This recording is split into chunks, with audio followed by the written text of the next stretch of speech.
ತಾಯಿ. ನೀನ್ ಎಷ್ಟು ತಿಂಗಳಿಂದ ಕಾದಿದ್ಯಮ್ಮ ನನಗೆ ಫೋನ್ಗೆ?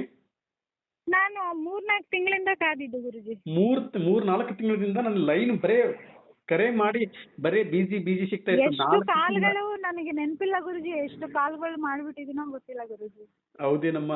ನಿಮ್ಮ ಲೈವ್ ಬಂದ್ರೆ ಮಾತ್ರ ನಮ್ಗೆ ಒಂಥರ ಹಬ್ಬ ಇದ್ದಂಗೆ. ನಮ್ಮ ಮನೆಯವ್ರಿಗೆ ಯಾವಾಗಾದ್ರೂ ಗುರುಜಿ ಯಾವಾಗ ಬಂದ್ರು ಊಟ ಮಾಡ್ತಿರ್ತಾರಲ್ಲ, ಹೆಂಗಿದು ಅಂತ ಕೇಳ್ತಾರೆ. ಏನಮ್ಮ? ನಿಮ್ ಗುರುಜಿ ಯಾವಾಗ ಲೈವ್ ಬಂದ್ರು ಊಟ ಮಾಡ್ತಾನೆ ಇರ್ತಾರಲ್ಲ, ಹೆಂಗಿದು ಅಂತ ಕೇಳ್ತಿರ್ತಾರೆ. ಯಾವಾಗ ಬಂದ್ರು. ಜೈ ಶ್ರೀರಾಮ್. ಜೈ ಶ್ರೀರಾಮ್ ದೇವಿ. ಯಾರಮ್ಮ ಮಾತಾಡೋದು? ನನ್ನ ಹೆಸರು ಲಕ್ಷ್ಮಿ ಅಂತ. ಲಕ್ಷ್ಮಿ, ಹೇಳಮ್ಮ. ನಾವು ಬಳ್ಳಾರಿಯಿಂದ ಬಹಳ ಸಾಲಗಳು ಮಾಡ್ಕೊಂಡು ಬೆಂಗಳೂರಿಗೆ ಬಂದ್ವಿ ದುಡಿಯಕ್ಕೆ ಅಂತ. ಸ್ವಲ್ಪ ಜೋರ ಮಾತಾಡಿ, ಕೇಳಿಸ್ತಾ ಇಲ್ಲ. ನಾವು ಬಳ್ಳಾರಿಯಿಂದ ಬೆಂಗಳೂರಿಗೆ ಬಂದ್ವಿ, ಗಂಡ ಹೆಂಡತಿ ಇಬ್ರು. ಸಾಲಗಳು ಬಹಳ ಆಗಿತ್ತು. ದುಡಿಯಕ್ಕೆ ಅಂತ ಬಂದ್ವಿ. ನಮ್ಗೆ ಯಾವ ದಾರಿನೂ ಕಾಣಿಸ್ಲಿಲ್ಲ, ಇಲ್ಲೂ ಇಲ್ಲ. ಆಮೇಲೆ ಹಿಂಗೆ ನಾವು ಗುರುರಾಯರನ್ನ ನಂಬ್ತಿದ್ವಿ, ಪೂಜೆ ಮಾಡ್ತಿದ್ವಿ. ಆದ್ರೆ ಏನ್ ವಿಧಾನ, ಹೆಂಗ್ ಪೂಜೆ ಮಾಡ್ಬೇಕಂತ ನಮ್ಗೆ ಗೊತ್ತಿರ್ಲಿಲ್ಲ. ಅಂದ್ರೆ ನಾನು ನಿಮ್ಗೆ 9 ವಾರದ ವ್ರತವನ್ನು ತಿಳಿಸ್ಕೊಟ್ಟಿದ್ದೇನೇನು? ವ್ರತನ ತಿಳಿಸ್ಕೊಟ್ಟಿದ್ರಿ. ಅಂದ್ರೆ ನಿಮ್ಗೆ ಪವಾಡ, ಅಂದ್ರೆ ಇವಾಗ ವ್ರತವನ್ನು ತಿಳಿಸ್ಕೊಟ್ಟಿದ್ದೇನೆ, ನಿಮ್ಗೆ ಪವಾಡ ಆಗಿದೆ ಅಂತ ಹೇಳ್ತಾ ಇದ್ದೀರಾ? ಹೌದು ಗುರುಜಿ, ಪವಾಡ ಆಗಿದೆ. ಅಯ್ಯೋ ನನ್ ತಾಯಿ, ಹೇಳಮ್ಮ, ಏನ್ ಪವಾಡ ಆಗಿದೆ ಹೇಳಮ್ಮ. ನನ್ ಮಗ ಒಂದು ಗವರ್ಮೆಂಟ್ ಸ್ಕೂಲಲ್ಲಿ ಓದ್ತಿದ್ದ. ಮಗ ಗೌರ್ಮೆಂಟ್ ಸ್ಕೂಲಲ್ಲಿ ಓದ್ತಾ ಇದ್ದ. ಸ್ವಲ್ಪ ಜೋರಾಗಿ ಮಾತಾಡ್ಬೇಕು, ಆಯ್ತಾ? ಇಯರ್ಫೋನ್ ಹಾಕಿದ್ರೆ ಇಯರ್ಫೋನ್ ತೆಗೆದು ಬಿಡಿ ಅಮ್ಮ. ಇಯರ್ಫೋನ್ ತೆಗಿದೆ ಗುರುಜಿ. ಕೇಳಿಸ್ತಿದ್ಯಾ ಗುರುಜಿ? ಹೇಳಮ್ಮ. ನನ್ ಮಗನ ಕನ್ನಡ ಮೀಡಿಯಂಗೆ ಹಾಕಿದ್ದೆ ನಾನು ಫಸ್ಟಿಗೆ, ಗವರ್ಮೆಂಟ್ ಸ್ಕೂಲಲ್ಲಿ. ಅದು ವಾಲ್ಮೀಕಿ ಆಶ್ರಮ ಅಂತ, ಅನಾಥಾಶ್ರಮ ತರ. ಅಲ್ಲಿ ಹಾಕ್ಬಿಟ್ಟು ದುಡಿಯಕ್ಕೆ ಅಂತ ಬೆಂಗಳೂರಿಗೆ ಬಂದ್ಬಿಟ್ವಿ. ಅಲ್ಲಿ ಅವ್ನ್ ಸರಿಯಾಗಿ ಓದ್ಲಿಲ್ಲ, ನಮ್ಮ ಅಪ್ಪ ಅಮ್ಮ ಇಲ್ಲ ಅಂತ ಹೇಳಿ ತುಂಬಾ ಇದಾಗ್ಬಿಟ್ಟಿದ್ದ. ಆಮೇಲೆ ಸ್ವಲ್ಪ ಏನ್ ಮಾಡೋದು ದಾರಿ ಕಾಣಿಸ್ತಿಲ್ಲ ಅಂತ ಹೇಳಿ ಇಲ್ಲಿ ಬಂದ್ವಿ. ಹಿಂಗೆ ರಾಯರ್ನೇ ಪೂಜೆ ಮಾಡ್ತಿದ್ವಿ. ಆದ್ರೆ ನಮ್ಗೆ ವಿಧಾನ ಸರಿಯಾಗಿ ಗೊತ್ತಿಲ್ಲ, ಅವ್ರನ್ನ ಹೆಂಗ್ ಪೂಜೆ ಮಾಡ್ಬೇಕು ಏನು ಅಂತ. ನಾ ಪೂಜೆ ಮಾಡಕ 5-6 ವರ್ಷ ಆಗಿತ್ತು ಅವ್ರನ್ನ ನಂಬಿ. ಹೋಗಿ ಮಂತ್ರಾಲಯಕ್ಕೆ ಹೋಗಿ ಬಂದ್ರು ನಮ್ಗೆ ಸರಿ ಆಯ್ತು, ಇಷ್ಟೇ ದಾರಿ ತೋರಿಸ್ತಿದ್ರು, ಅಲ್ಲಿ ಸರಿ ಹೋಗ್ತಿತ್ತು ಅಷ್ಟೇ. ಆಮೇಲೆ ಈಗ ಯೂಟ್ಯೂಬ್ ನೋಡ್ಬೇಕಾದ್ರೆ ನಿಮ್ದು ಒಂದು ವಿಡಿಯೋ ಸಿಕ್ತು ನನ್ಗೆ. ವಿಡಿಯೋ ಸಿಕ್ತು, ಇದು ಒಂದೇ ಅಲ್ವಾ ನೋಡಿದ್ದು ಬಿಡು ಅನ್ಕೊಂಡ್ ಸುಮ್ನೆ ಆಗ್ಬಿಟ್ಟೆ ಗುರುಜಿ. ಮತ್ತೆ ಮತ್ತೆ ಮತ್ತೆ ಬರ್ತಾನೆ ಇದ್ವು, ನೋಡ್ತಾನೆ ಇದ್ದೆ. ಸರಿ ನಾವ್ಯಾಕೆ ಪ್ರಯತ್ನ ಮಾಡ್ಬಾರ್ದು, ಅವ್ರು ಕರೆ ಮಾಡಿ ನೋಡೋಣ ಅಂತ ಹೇಳಿ ಸತತವಾಗಿ 3-4 ತಿಂಗಳು ಟ್ರೈ ಮಾಡಿದೆ ಗುರುಜಿ. ನಿಮ್ ಬಿಸಿ ಅಂತಾನೆ ಬಂತು. ಅಲ್ಲ, ನನಗೆ ಫೋನ್ ಮಾಡ್ಬೇಕಂತ 3 ತಿಂಗಳಿಂದ ಕಾಯ್ತಾ ಇದ್ರಿ, ಬರೀ ಬಿಸಿ ಅಂತ ಬರ್ತಾ ಇತ್ತು ನಿಮ್ಗೆ. 4 ತಿಂಗಳು 3 ತಿಂಗಳು ಎದ್ರು ಟ್ರೈ ಮಾಡೋದೆ, ಕುತ್ಕೊಂಡು ಟ್ರೈ ಮಾಡೋದೆ, ಕೆಲ್ಸದಲ್ಲಿದ್ದರು ಟ್ರೈ ಮಾಡೋದೆ, ಹಿಂಗ್ ಮಾಡ್ತಾ ಇದ್ವಿ ಗುರುಜಿ. ಆಮೇಲೂ ನನ್ ಕಡೆಯಿಂದ ಅದು ಲೈನ್ ಸಿಕ್ಲೇ ಇಲ್ಲ. ನನ್ ಮಗನ್ಗೆ ಹೇಳ್ದೆ, ಮಗನೇ ಇದು ಟ್ರೈ ಮಾಡ್ತಾ ಇರು, ಬಿಸಿ ಅಂತ ಬಂದ್ರು ಕಟ್ ಮಾಡ್ಬಾರ್ದಂತೆ ಗುರುಜಿ ಹೇಳಿದಾರೆ. ಬಿಸಿ ಅಂತ ಬಂದ್ರು ನೀವು ಹಂಗೆ ಇರ್ಬೇಕು ಲೈನ್ ಅಲ್ಲಿ, ನಾನು ತಗೊಂತೀನಿ ಕರೆ ಅಂತ ಹೇಳಿದಾರೆ ಮಗನೇ, ಅದು ಕಟ್ ಮಾಡ್ಬೇಡ, ಹಂಗೆ ಇಟ್ಕೊಂಡಿರಪ್ಪ ಅಂತ ಹೇಳಿದೆ ಗುರುಜಿ. ನನ್ ಮಗನ್ಗೆ ಹೇಳಿದೆ ಗುರುಜಿ. ಅವ್ನು ಇವಾಗ 6ನೇ ಕ್ಲಾಸ್. ಅವನು ಒಂದ್ಸತಿ ಮಾಡ್ದ ಬಿಸಿ ಅಂತಾನೆ ಬಂದು, 2ನೇ ಸತಿ ರಿಂಗ್ ಆಗಿ ಅಲೋನೆ ಅಂದ್ಬಿಟ್ರಿ ಗುರುಜಿ. ಅವನು ಖುಷಿ ಆಗ್ಬಿಡ್ತು, ಅಮ್ಮ ನಾನ್ ಮಾಡ್ದೆ ಸಿಕ್ತು ನೋಡಮ್ಮ ಅಂತ. ಅವತ್ತು ನೀವು ಮಾತಾಡಿದ್ರಿ, ನಮ್ ಜೀವನ ಅವತ್ತು ಒಂದು ತಿರುವು ತಗೊಳ್ತು ಅಂತಾನೆ ಹೇಳ್ಬೋದು. ನಮ್ ಜೀವನ ಅವತ್ತು ನೀವು ಅವನಿಗೆ ಆಶೀರ್ವಾದ ಮಾಡಿದ್ರಿ. ಅವ್ನ್ ಚಿಕ್ಕ ಹುಡುಗಂದ ನಮ್ಮ ಆಸೆ ಅವ್ನ್ ಪೊಲೀಸ್ ಆಗ್ಲಿ ಅಂತಾನೆ. ಅದು ನಿಮ್ ಬಾಯಲ್ಲೇ ಬಂದ್ಬಿಡ್ತು. ನಾವೇನು ಹೇಳ್ಕೊಂಡೇ ಇಲ್ಲ, ನೀವೇ ಹೇಳ್ಬಿಟ್ರಿ ಫಸ್ಟಿಗೆ. ಅಂದ್ರೆ ನಿಮ್ಮ ಮನಸ್ಸಲ್ಲಿ ಅಂದ್ಕೊಂಡಿದ್ರಿ, ಅಂದ್ರೆ ನನ್ನ ಮಗ ಪೊಲೀಸ್ ಆಗ್ಬೇಕು ಅಂತ ಮುಂಚೆ ಅನ್ಕೊಂತ ಇದ್ರಿ. ಆದ್ರೆ ನಿನ್ನ ಮಗ ಪೊಲೀಸ್ ಆಗ್ತಾನ ನೀವ್ ಹೇಳಿರ್ಲಿಲ್ಲ ನನಗೆ, ನಿಮ್ಮ ಮಗ ಪೊಲೀಸ್ ಆಗ್ತಾನೆ ಅಂತ ನಾನು ಹೇಳ್ಬಿಟ್ಟೆ. ನೀವೇ ಹೇಳ್ಬಿಟ್ರಿ ಆ ಮಾತನ್ನ. ನಾನೇ ಒಂದ್ ಮಾತು, ನನ್ ಮಗ ಹಿಂಗ್ ಓದ್ಬೇಕು, ನನ್ನ ಆಸೆ ಹಿಂಗಿದೆ ಗುರುಜಿ ಅಂತ ನಾನು ಹೇಳೇ ಇಲ್ಲ. ನೀವೇ ಹೇಳ್ಬಿಟ್ರಿ ನಿಮ್ ಮಗ ಪೊಲೀಸ್ ಆಗ್ತಾನೆ. ನಿಮ್ ಮನಸ್ಸಲ್ಲಿ ನಾನು ಹೇಳಿದ್ನಿ ಅಂತ ಹೇಳ್ತಾ ಇದ್ದೀರಾ? ಹೇಳಿದ್ವಿ, ಹಂಗೆ ಹೇಳ್ಬಿಟ್ರಿ ಗುರುಜಿ. ಓಕೆ ಅಮ್ಮ, ಆಯ್ತು. ನನ್ ಮಗಳಿಗೆ ಆಮೇಲೆ ಅವನಿಗೆ ಹೌದು ಗುರುಜಿ, ಅವನ್ನ ಹೆಂಗೋ ಕಷ್ಟ ಬಿದ್ದು ಅವ್ನ ಇವಾಗ ಇಂಗ್ಲಿಷ್ ಮೀಡಿಯಂ ಅಲ್ಲಿ ಹಾಕಿದೀನಿ ಗುರುಜಿ. ಓಹೋ, ಇದು ಪವಾಡ್ ಆಗಿದೆ ಅಲ್ಲಮ್ಮ. ಕನ್ನಡ ಮೀಡಿಯಂ ಇಂದ ಇಂಗ್ಲಿಷ್ ಮೀಡಿಯಂಗೆ ಹಾಕಿದ್ದೀರಾ? ಹೌದು ಗುರುಜಿ. ಅವನ ಹೆಸರು ಮಂಜುನಾಥ್ ಅಂತ, ಇಂಗ್ಲಿಷ್ ಮೀಡಿಯಂ ಅಲ್ಲಿ ಹಾಕಿದೀನಿ. ಪರವಾಗಿಲ್ಲ ಗುರುಜಿ, ದಿನ ಸ್ವಲ್ಪ ಧ್ಯಾನ ಮಾಡಿಸ್ತೀನಿ, ರಾಯರ್ದು ನಾಮ ಹೇಳಿಸ್ತೀನಿ. ಅಮ್ಮ ಚಿಂತಿಸಬೇಡ, ನಿಮ್ಮ ಮಗ ಪೊಲೀಸ್ ಆಗೇ ಆಗ್ತಾನೆ, ಚಿಂತಿಸಬೇಡ. ನನಗೆ ಗೊತ್ತು, ಹಾಗೆ ಆಗ್ತಾರ ಅವರು. ಇನ್ನೊಂದು ಪವಾಡ ಆಗಿದೆ ಗುರುಜಿ. ಹೇಳಮ್ಮ. ನನ್ನ ಮಗಳಿಗೆ ತಲೆಯಲ್ಲಿ ಹಿಂದೆ ಕೂದಲೇ ಇರ್ಲಿಲ್ಲ ಗುರುಜಿ. ಓಕೆ. ಆಮೇಲೆ ಎಷ್ಟು ಜನ ಎಲ್ಲ ಹೇಳ್ತಿದ್ರು, ಯಾಕೆ ನಿನ್ ಮಗಳಿಗೆ ಹಿಂದೆ ಕೂದ್ಲಿಲ್ಲ ಅಂತ. ತೋರ್ಸಕ ನಮ್ಮ ಹತ್ರ ಹಣನೂ ಇಲ್ಲ ಗುರುಜಿ. ಹೋದ್ರೆ 2-3 ಸಾವಿರ ಕೇಳ್ತಾರ ಅಂತ ಗೊತ್ತಿದ್ದು ನಾವು ಬಿಟ್ವಿ, ದೇವ್ರ ಇಷ್ಟ ಹೆಂಗನ ಮಾಡ್ಕೊಳ್ಳಿ ಅಂತ. ನೀವ್ ಹೇಳಿ ಕೊಟ್ಟಿದ್ರು ಹತ್ರದಲ್ಲಿ, ಅದನ್ನೂ ಮಾಡ್ದೆ ಗುರುಜಿ ನಾನು. ಅಂದ್ರೆ ನಿಮ್ಮ ಹತ್ರ ದುಡ್ಡು ಇರ್ಲಿಲ್ಲ, ನನ್ನ ಮಗಳನ್ನ ಹಾಸ್ಪಿಟ್ಲಿಗೆ ಕರ್ಕೊಂಡು ಹೋಗಿ ಟ್ರೀಟ್ಮೆಂಟ್ ಕೊಡ್ಸೋಕ್ಕೂ ನನ್ನ ಹತ್ರ ದುಡ್ಡು ಇರ್ಲಿಲ್ಲ, ನನ್ನ ಮಗಳು ಕೂದಲು ಎಲ್ಲ ಹೋಗ್ಬಿಟ್ಟಿದೆ ತಂದೆ. ನಿಮ್ಮ ಮೇಲೆ ಭಾರ ಹಾಕಿ ಇವರು DSS ಗುರು ಅಂತೇಳಿ ಒಂದು ವ್ರತವನ್ನು ಹೇಳಿದ್ದಾರೆ, ಆ ವ್ರತದಲ್ಲಿ ನಾನು ಪೂಜೆ ಮಾಡ್ತೀನಿ, ನನ್ನ ಮಗಳಿಗೆ ಕೂದಲ ಬರ್ಸೋದು ಬಿಡ್ದು ನಿಮ್ಮ ಕರ್ತವ್ಯ, ನಿಮ್ಮನ್ನ ನಂಬಿ ನಿಮ್ಮ ಪಾದವನ್ನು ಹಿಡಿದಿದ್ದೀನಿ ಅಂತ ಹೇಳಿಕೊಂಡು ನೀವು ವ್ರತವನ್ನು ಮಾಡಿದ್ದೀರಾ. ಹೌದು ಗುರುಜಿ. ನನ್ನ ಮಗಳ ತಲೆ ತುಂಬಾ ಕೂದಲು ಬಂದಿದೆ ಗುರುಜಿ. ಮಗಳದ ತಲೆ ತುಂಬಾ ಕೂದಲ ಬಂದಿದೆ ಇವಾಗ. ಅದೊಂದು ಬಹಳ ಸಂತೋಷ ಗುರುಜಿ. ಆಮೇಲೆ ಇನ್ನೊಂದು ಪವಾಡನೂ ಆಗಿದೆ ಗುರುಜಿ. ಬಾಬಾ 3 ಪವಾಡ ಹೇಳಮ್ಮ, ಇನ್ನೊಂದೇನು? ನಮ್ಮ ಮನೆಯವರು ಒಂದು 30-35 ವರ್ಷದಿಂದಾನು ಸ್ವಲ್ಪ ಡ್ರಿಂಕ್ಸ್ ಮಾಡ್ತಿದ್ರು. ಓಕೆ. ಅದನ್ನ ನಾನು ಪೂರ್ತಿಯಾಗಿ ಬಿಟ್ಬಿಡ್ಬೇಕು ಅನ್ನೋ ಆಸೆ ಇತ್ತು ನನಗೆ. ಯಾವಾಗೋ ತಗೊಂತಿದ್ರು, ಅದರಿಂದಾನೇ ನಮ್ ಲೈಫ್ ತುಂಬಾ ಹಾಳಾಗ್ಬಿಟ್ಟಿದೆ, ಬೇಡ ಅಂತಂದ್ರೂ ಕೇಳ್ತಿರ್ಲಿಲ್ಲ. ನನಗೆ ತುಂಬಾ ಟೆನ್ಷನ್, ಹಂಗೆ ಹಿಂಗೆ ಅಂತ ಹೇಳ್ತಾನೆ ಇರ್ತಿದ್ರು ಯಾವಾಗ್ಲೂ. ಆ ಪವಾಡ ನಿಮ್ ಹೇಳ್ಕೊಟ್ಟಿದ್ರು ಅಲ್ಲಿ ಹೆಂಗ್ ಹೇಳ್ಕೊಟ್ರು ಹಂಗೆ ಮಾಡ್ಕೊಂಡು ಹೋದ್ರೆ ಅವರು ಇವಾಗ ತುಂಬಾ ಕಮ್ಮಿ ಮಾಡ್ಬಿಟ್ರು, ಕುಡಿಯೋದೇ ಕಮ್ಮಿ ಮಾಡ್ಬಿಟ್ರು. ಅಲ್ಲಮ್ಮ, 9 ವಾರ ವ್ರತದ ಬಗ್ಗೆ ತಿಳಿಸಿಕೊಟ್ಟಿದ್ದಕ್ಕೆ ಇವತ್ತು ನಿಮ್ಗೆ 3 ಪವಾಡ ಆಯ್ತಲ್ಲಮ್ಮ.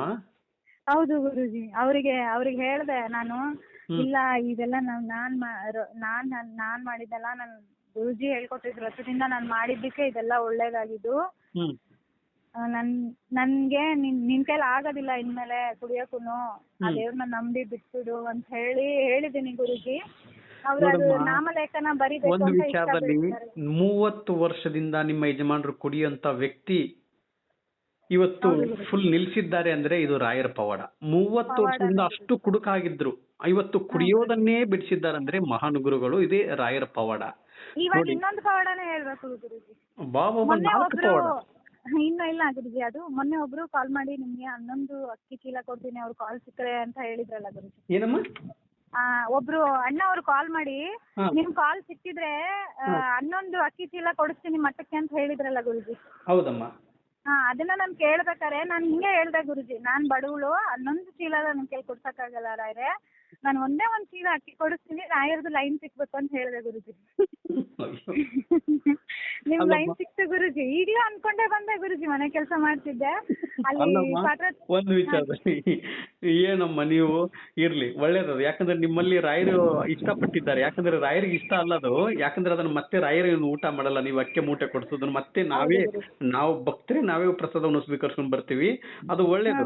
ಓಕೆನಾ? ಈಗ ಹಿಂಗೆ ಹೇಳಿದೀನಿ ಗುರುಜಿ, ನಾನ್ ಬಡವಳಪ್ಪ, ನನ್ ಕೈಲಿ 11 ಚೀಲ ಎಲ್ಲ ಕೊಡ್ಸಕ್ಕಾಗಲ್ಲ, ನನ್ ಯೋಗ್ಯತೆ ಇರೋದು 1 ಚೀಲ ನನ್ ಕೈಲಿ, ನನ್ ಸಂಬಳದಲ್ಲಿ ನನಗೆ ಒಳ್ಳೆ ಮನೆ ಇನ್ನ ಕೆಲ್ಸಗಳು ಸಿಕ್ಬಿಟ್ರೆ ನಾನು ಕೊಡಿಸ್ತೀನಿ, ನನ್ಗೆ ಅವ್ರು ಕಾಲ್ ಅಂದ್ರೆ ಸಿಕ್ಕಂಗ್ ಮಾಡು, ನಿನ್ ಕೈ ಮುಗಿತೀನಿ ಅಂತ ಕೇಳ್ಕೊಂಡೆ. ಈಗ್ಲೂ ಹತ್ಕೊಂಡು ಕೇಳ್ದೆ ಗುರುಜಿ ಅವಾಗ. ಅಂದ್ರೆ ಹತ್ಕೊಂಡು ರಾಯರಲ್ಲಿ ಕೇಳ್ಕೊಂಡಿದ್ರಪ್ಪ, ನನಗೆ 11 ಮೂಟೆ ಅಕ್ಕಿ ಕೊಡ್ಸಕ್ಕಾಗಲ್ಲ, ನಾನು ಕೊಡ್ಸಿದ್ರೆ 1 ಮೂಟೆ ಅಕ್ಕಿ ಕೊಡ್ತೀನಿ, DSS ಗುರು ಅವ್ರ ನಂಬರ್ ಸಿಗ್ಬೇಕು ಅಂತ ಹೇಳಿದಿರಾ? ಹೌದು ಗುರುಜಿ, ಹಿಂಗೆ ಕೇಳ್ಕೊಂಡೆ ಗುರುಜಿ. ನನಗೆ ಕರೆ ಸಿಕ್ತು. ನೀವಿರೋದು ಸತ್ಯ, ನಮ್ಗೆ ನಮ್ ಕಷ್ಟಗಳನ್ನ ಕಳಿಯಕ್ಕೆ ರಾಯರು ಅವ್ರು ಡೈರೆಕ್ಟ್ ಆಗಿ ಬರಕ್ಕಾಗಲ್ಲ ಅಂತ ನಿಮ್ಮನ್ನ ಕಳಿಸಿದಾರೆ ಗುರುಜಿ. ಹೌದೇನಮ್ಮ? ಹೌದು ಗುರುಜಿ. ನಮ್ಮಂತ ಬಡವ್ರ ಮನೆಗೂ ಬನ್ನಿ ಗುರುಜಿ, ನಮ್ಮಂತವ್ರನ್ನು ಸ್ವಲ್ಪ ಉದ್ಧಾರ ಮಾಡಿ ಗುರುಜಿ. ಅಯ್ಯೋ ನನ್ ತಾಯಿ, ಫಸ್ಟ್ ನಾನ್ ಬರ್ತೀನಮ್ಮ, ನಿಮ್ ಮನೆಗ್ ಬರ್ತೀನಿ, ನಿಮ್ ಮನೆ ಅಡ್ರೆಸ್ ಕಳಿಸಿ, ನಿಮ್ ಮನೆ ಲೊಕೇಶನ್ ಕಳಿಸಿ, ಬರ್ತೀನಿ. ಆದ್ರೆ ನಿನ್ನ ಕೈಯಿಂದ ನನಗೆ 1 ಗ್ಲಾಸ್ ಹಾಲು ಮತ್ತು ಹೋಳಿಗೆ ಬೇಕು, ಓಕೆನಾ? ಹ್ಞೂ ಗುರುಜಿ, ನಾ ಮಾಡ್ತೀನಿ ಗುರುಜಿ. ಅವತ್ತು ನಾನು ಬಂದಂತ ಸಂದರ್ಭದಲ್ಲಿ ನಿಮ್ಮ ಯಜಮಾನ್ರು ಮನೇಲಿ ಇರ್ಬೇಕು, ಓಕೆನಾ? ಆಯ್ತು ಗುರುಜಿ. ಓಕೆ ಗುರುಜಿ. ಆಯ್ತು. ಯಜಮಾನ್ರು ಇರ್ಬೇಕು, ಮಕ್ಳು ಇರ್ಬೇಕು, ನೀವು ಇರ್ಬೇಕು. ನಾನು ಖಂಡಿತ ಬರ್ತೀನಿ, ಆದ್ರೆ ಯಾವತ್ತು ಅಂತ ಹೇಳೋದಕ್ಕಾಗೋದಿಲ್ಲ. ಖಂಡಿತ ನಾನು ಸಮಯ ಬಿಡು ಮಾಡ್ಕೊಂಡು ಬಂದೇ ಬರ್ತೀನಿ. ಇವತ್ತು ನಿಮ್ಗೆ 9 ವಾರ ವ್ರತ ಮಾಡಿದ್ದಕ್ಕೆ 4 ಪವಾಡ ಆಗಿದೆ. 1, ನಿಮಗೆ ಮಗನ ಕನ್ನಡ ಮೀಡಿಯಂ ಇಂದ ಇಂಗ್ಲಿಷ್ ಮೀಡಿಯಂಗೆ ಬಂದಿದ್ದಾರೆ. 2ನೇದ್ದು, ನಿಮ್ಮ ಮಗಳ ತಲೆ ಕೂದಲ ಇರ್ಲಿಲ್ಲ, ಎಲ್ಲ ತುಂಬಾ ಕಮ್ಮಿ ಆಗಿತ್ತು ಅಂತ ಹೇಳಿದ್ರಿ, ಅದು ತಲೆ ಕೂದಲ ಫುಲ್ ಬಂದಿದೆ ಅಂತ ಹೇಳಿದ್ರಿ. 3ನೇ ಪವಾಡ, ನಿಮ್ಮ ಯಜಮಾನರು ಕುಡಿಯೋದನ್ನು ಬಿಟ್ಟಿದ್ದಾರೆ ಅಂತ ಹೇಳ್ತಾ ಇದ್ದೀರಾ. 4ನೇ ಪವಾಡ, ಈ DSS ಗುರು ಅವರು ಸಿಕ್ಕರೆ 1 ಮೂಟೆ ಅಕ್ಕಿ ಕೊಡಿಸ್ತೀನಿ ಅಂತ ಹೇಳಿದಿರಾ. ಇವತ್ತೇ ನಿಮ್ಗೆ ಲೈನ್ ಕೇಳಿದ್ದೀರಾ, ಇವತ್ತೇ ನಿಮ್ಗೆ ನನ್ನ ಲೈನ್ ಸಿಕ್ತು. ಹೌದು ಗುರುಜಿ. ಟೋಟಲ್ ಆಗಿ 4 ಪವಾಡ ಆಗಿರೋದು ನಿಮ್ಗೆ. ಆಗಿದೆ ಗುರುಜಿ. ನಾನು ಒಂದು ನಿಮ್ಮ ಭಕ್ತರಲ್ಲಿ ನಾನು ಒಂದು ಕೇಳ್ಕೊಂತೀನಿ. ಏನಮ್ಮ? ನಾನು ನಿಮ್ಮ ಭಕ್ತರು ಇದಾರೆ ಗುರುಜಿ ಬಹಳ ಜನ. ಅವ್ರಿಗೊಂದೇ ಒಂದ್ ಮಾತು ಹೇಳ್ಬೇಕು. ನಾನು ನಿಮ್ಮಂಗೆ ಕಷ್ಟ ಬಿದ್ದು ಇವ್ರನ್ನ ಈ ಗುರುಜಿನ ಹುಡುಕಿ ಎಷ್ಟೋ ನಮ್ಮ ಪಾಪಗಳನ್ನ ಕರ್ಮಗಳನ್ನ ಕರೆದ್ರೇನೆ ಅವ್ರು ಸಿಕ್ಕೋದು ಅಂತ ಇವ್ರು ಹೇಳ್ತಿದಾರೆ. ಇವ್ರ ಬಾಯಲ್ಲಿ ಬರ್ತಿರೋದು ತುಂಬಾ 100% ಸತ್ಯ. ನಮ್ಮ ಪಾಪ ಸೈಡ್ ಬನ್ನಿ ಅಮ್ಮ, ಸ್ವಲ್ಪ ವಾಯ್ಸ್ ತುಂಬಾ ಸ್ಲೋ ಆಗಿ ಕೇಳಿಸ್ತಾ ಇದೆ, ಸರಿಯಾಗಿ ಕೇಳಿಸ್ತಾ ಇಲ್ಲ.